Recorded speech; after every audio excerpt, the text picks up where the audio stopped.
विमान अपघातात अजितदादांचा दुर्दैवी अंत झाल्याची बातमी समोर आली आणि ही एक अशी घटना ठरली जिने संपूर्ण महाराष्ट्र हादरून गेला. मात्र या विमान अपघाताच्या शेवटच्या 10 सेकंदात नेमकं काय घडलं याबाबतची एक गूढ माहिती आता समोर येत असल्याचा दावा केला जात आहे. विमान कोसळण्याआधीच्या अंतिम 10 सेकंदांची एक रेकॉर्डिंग बाहेर आली असून त्यामुळे या अपघातामागचं खरं कारण उघड झाल्याचं सांगितलं जात आहे. विमानाच्या आत शेवटच्या 10 सेकंदात नेमकं काय संभाषण सुरू होतं, अजितदादांचे शेवटचे शब्द काय होते, कोणता संवाद झाला, शेवटचा कॉल कुठे झाला, अशी सर्व रेकॉर्डिंग आता उघड झाल्याचा दावा केला जात आहे. बारामतीमध्ये 28 जानेवारी रोजी सकाळी 8:45 एक भीषण अपघात घडल्याची माहिती देण्यात आली. राज्याचे लाडके दादा काळाच्या पडद्याआड गेले असं सांगितलं जात आहे. विमानाचा अपघात झाल्याची बातमी समोर येताच त्यात अजितदादांचा दुर्दैवी मृत्यू झाल्याचं कळालं आणि त्यामुळे संपूर्ण महाराष्ट्रात शोककळा पसरली होती. यूट्यूबवर बातम्या फिरत होत्या, टीव्हीवर सतत ब्रेकिंग न्यूज दाखवली जात होती. सर्वत्र या अपघातामागची वेगवेगळी कारणं सांगितली जात होती. मात्र ती सर्व कारणं चुकीची ठरल्याचा दावा आता करण्यात येत आहे. आतापर्यंत टीव्हीवर जे पाहिलं गेलं, सोशल मीडियावर जे ऐकायला मिळालं, ते सगळं खोटं ठरल्याचं सांगितलं जात आहे. कारण विमानाच्या आतल्या शेवटच्या 10 सेकंदांची अशी रेकॉर्डिंग बाहेर आली आहे ज्याने सगळं रहस्य उघड केल्याचा दावा केला जातो. ही अशी रेकॉर्डिंग आहे ज्यामध्ये विमान चालवणाऱ्या वैमानिकाचा शेवटचा संदेश रेकॉर्ड झाल्याचं म्हटलं जात आहे. नेमकं कोण बोलत होतं, काय बोलत होतं, कोणता फोन आला, विमानात नेमकी कोणती गुप्त चर्चा सुरू होती, कोणता संदेश देण्यात आला, ज्यामुळे हे प्रकरण घडलं असं सगळं बाहेर आल्याचा दावा करण्यात येतो. 28 तारखेला ही घटना घडली आणि 29 तारखेला अंत्यविधी सुरू असतानाच ही धक्कादायक रेकॉर्डिंग समोर आल्याचं सांगितलं जात आहे.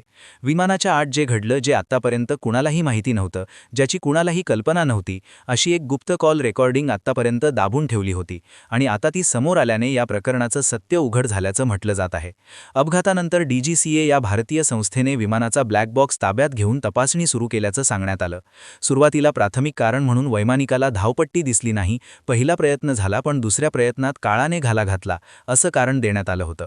मात्र प्रत्येकाच्या मनात प्रश्न होता की विमानात स्फोट होण्याआधी विमानाच्या आत नेमकं काय सुरू होतं, वैमानिकांनी शेवटच्या क्षणी कोणते संदेश दिले, ते काय बोलले असतील. सुरुवातीला वातावरणात अडथळा होता, त्यामुळे विमान उतरवता आलं नाही आणि म्हणून क्रॅश लँडिंग झाली असं सांगण्यात आलं. मात्र वैमानिकाने एअर ट्रॅफिक कंट्रोलला दिलेला शेवटचा संदेश जो रेकॉर्ड झाला आहे त्यामध्ये काय आहे हे आता उघड झाल्याचा दावा केला जात आहे. मग खरंच या विमान अपघातामध्ये नेमकी चूक कोणाची होती? वैमानिकाची चूक होती का? इंजिनमध्ये बिघाड झाला होता का? की यामागे काही वेगळंच कारण होतं? 10 सेकंदांच्या त्या रेकॉर्डिंगमध्ये नेमकं काय आहे ज्यामुळे सगळे अंदाज खोल ठरले आणि सगळ्या बातम्या खोट्या ठरल्याचा असा प्रश्न उपस्थित केला जात आहे. कालपर्यंत जे दाखवलं गेलं ते सगळं चुकीचं ठरल्याचा दावा केला जातो. मग खरं सत्य काय आहे? त्या 10 सेकंदांच्या रेकॉर्डिंगमध्ये नेमकं काय आहे? चला जाणून घेऊया या संपूर्ण प्रकरणाचा सविस्तर रिपोर्ट. दिवस होता 28 जानेवारीचा आणि वेळ होती सकाळी 8:45. बारामतीमध्ये एक विमान अपघात झाला आणि त्यामध्ये अजितदादा असल्याची बातमी समोर आली. सुरुवातीला प्रकृती गंभीर असल्याचं सांगण्यात आलं. रुग्णालयात नेण्यात आलं, मात्र काही वेळातच मृत्यूची बातमीही समोर आली. महाराष्ट्रातील प्रत्येक व्यक्तीच्या मनात प्रश्न निर्माण झाला की राजकीय नेत्यांसाठी असलेल्या अत्यंत सुरक्षित विमानाचा अपघात कसा होऊ शकतो? अत्याधुनिक कंपनीचे विमान, अत्यंत अनुभवी 2 वैमानिक असतानाही हा अपघात का झाला? कालपर्यंत टीव्हीवर याची वेगवेगळी कारणं सांगितली जात होती. सोशल मीडियावरही वेगवेगळ्या चॅनल्सकडून विविध कारणं मांडली जात होती. कुणी म्हणत होतं की वातावरण खराब होतं, धुके होतं, त्यामुळे पहिला अटेम्प्ट फसला. दुसऱ्या अटेम्प्टमध्ये अपघात झाला असं सांगितलं जात होतं. मात्र खरी माहिती, खरी रेकॉर्डिंग, विमानाच्या आतले संवाद आणि आत काय सुरू होतं हे सगळं आता समोर येत असल्याचं सांगितलं जात आहे. विमानाच्या लाईव्ह ट्रॅकिंग फ्लाईट रेकॉर्डरमधून मिळालेल्या माहितीनुसार एक वेगळंच धक्कादायक सत्य समोर आल्याचा दावा केला जातो. ही घटना घडल्यानंतर DGCAचं पथक घटनास्थळी दाखल झालं. DGCAने प्राथमिक पाहणी केली आणि त्यानंतर सखोल चौकशीचे आदेश देण्यात आल्याचं सांगितलं जात आहे. चौकशीदरम्यान समोर आलेला पहिला अंदाजच या प्रकरणाची दिशा बदलणारा ठरल्याचं म्हटलं जात आहे. रेकॉर्डिंग बाहेर येणं बाकी असतानाच पहिला अंदाज व्यक्त करण्यात आला आणि तोही धक्कादायक होता. विमान बारामती विमानतळाजवळ येऊन अचानक का कोसळलं हा मुख्य प्रश्न होता. वैमानिकाला लँडिंग क्लिअरन्स मिळाल्यानंतर पहिला प्रयत्न झाला पण तो यशस्वी ठरला नाही.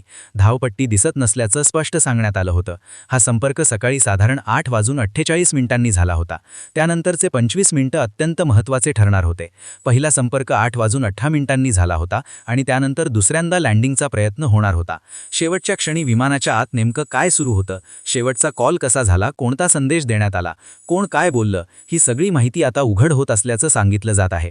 वैमानिकांना सुरुवातीला स्पष्टपणे सांगण्यात आलं होतं की 28 जानेवारी 2026 रोजी रोजी हे विमान मुंबईहून सकाळी 8 वाजता रवाना झालं होतं. साधारण 20 ते 25 मिनिटांच्या कालावधीत हे विमान बारामतीत पोहोचणार होतं. अत्यंत आधुनिक तंत्रज्ञान असलेलं हे विमान सुमारे 850 किलोमीटर प्रति तास वेगाने बारामतीच्या दिशेने जात होतं. जेव्हा हे विमान पुण्याच्या एअरस्पेसमध्ये दाखल झालं त्यावेळी तिथल्या जबाबदारीवर असलेल्या अधिकाऱ्यांशी पहिल्यांदा संपर्क साधण्यात आला. अधिकाऱ्यांनी सांगितल्यानुसार सकाळी 8:18 पहिला संपर्क झाला. तेव्हा विमान बारामतीपासून सुमारे 30 नॉटिकल माइल्स अंतरावर होतं.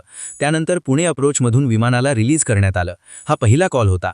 मात्र विमान कोसळण्याआधीचे शेवटचे 10 सेकंद नेमके कसे होते, त्या रेकॉर्डिंगमध्ये काय होतं याची कल्पना कुणालाही नव्हती. कुणी म्हणत होतं की हा अपघात नसून घातपात आहे, तर कुणी वेगळ्याच कारणांचा अंदाज व्यक्त करत होतं. मात्र जो अहवाल समोर आला आहे त्या अहवालात समाविष्ट असलेल्या रेकॉर्डिंगनुसार वैमानिकांना सांगण्यात आलं होतं की वाऱ्याचा वेग जास्त नाही आणि दृश्यमानता म्हणजेच व्हिजिबिलिटी साधारण 3000 मीटरपर्यंत आहे. त्यामुळे व्हिज्युअल वेदर कंडिशनमध्ये लँडिंग करण्याचा सल्ला देण्यात आला होता. त्यावेळी वारा जास्त नव्हता आणि समोर दिसण्याची मर्यादा सुमारे 3000 मीटरपर्यंत होती. हा रिपोर्ट आज सकाळीच समोर आल्याचं सांगितलं जात आहे. कालपर्यंत ही माहिती कुठेही उपलब्ध नव्हती. खरं कारण अजून उघडवायचं बाकी होतं, कारण त्या रेकॉर्डिंगमधले शेवटचे शब्द या संपूर्ण प्रकरणाचा उलगडा करणारे ठरणार होते. विमानाला लँडिंगचा सल्ला देण्यात आल्यानंतर विमानाने रनवे 11वर अप्रोच घेतल्याची माहिती दिली. काही क्षणातच वैमानिकांकडून पहिला संदेश आला, रनवे दिसत नाहीये. रेकॉर्डिंगमधील हे पहिले 3 शब्द होते, रनवे दिसत नाहीये. त्यानंतर वैमानिकांनी पहिला प्रयत्न केला पण लँडिंग न करता गो अराउंड करण्यात आलं. गो अराउंड म्हणजे रनवे स्पष्ट न दिसल्यास विमान न उतरवता पुन्हा हवेत घिरकी घेणं. तिथे उपस्थित असलेल्या अनेक लोकांनी विमान हवेत घिरट्या घालत असल्याचं पाहिलं होतं. गो अराउंड नंतर वैमानिकांना पुन्हा माहिती देण्यात आली की वारा आता शांत आहे आणि तुम्ही लँडिंग करू शकता. काही सेकंदांनी वैमानिकांकडून संदेश आला, आता रनवे दिसू लागलाय. पहिलं वाक्य होतं रनवे दिसत नाहीये आणि दुसरं वाक्य होतं आता रनवे दिसू लागलाय. दुसऱ्यांदा लँडिंगचा प्रयत्न सुरू असतानाच ही घटना घडली. मात्र त्याआधी काही सेकंद शेवटचे शब्द रेकॉर्ड झाले होते. सकाळी 8:44 एटीसी कडून रनवे 11च्या थ्रेशोल्ड जवळ लँडिंगची परवानगी देण्यात आली. साधारण 8:43 दुसऱ्यांदा लँडिंग क्लिअरन्स मिळाला होता. पण जेव्हा दुसऱ्यांदा लँडिंगचा प्रयत्न सुरू होता तेव्हा वैमानिकांकडून कोणताही प्रतिसाद मिळाला नाही. रेकॉर्डिंगमध्ये केवळ एकच शब्द ऐकू येतो, ओ शिट. हा शब्द सहसा अचानक मोठा धोका समोर दिसल्यावर किंवा अपघात होण्याच्या क्षणी भीती व्यक्त करण्यासाठी वापरला जातो. हा शब्द रेकॉर्ड झाल्यानंतर काही क्षणातच सकाळी 8:45 विमानतळाच्या दिशेने आगीचे मोठे लोळ दिसू लागले. डीजीसीएनेही ही सुरुवातीला ही माहिती दिल्याचं सांगितलं जात आहे. शेजारी असलेल्या एका पेट्रोल पंपावरील सीसीटीव्ही कॅमेरातही विमान कोसळतानाचा क्षण कैद झाल्याचं सांगण्यात येत आहे. आता या घटनेनंतर अनेक गंभीर प्रश्न उपस्थित होत आहेत.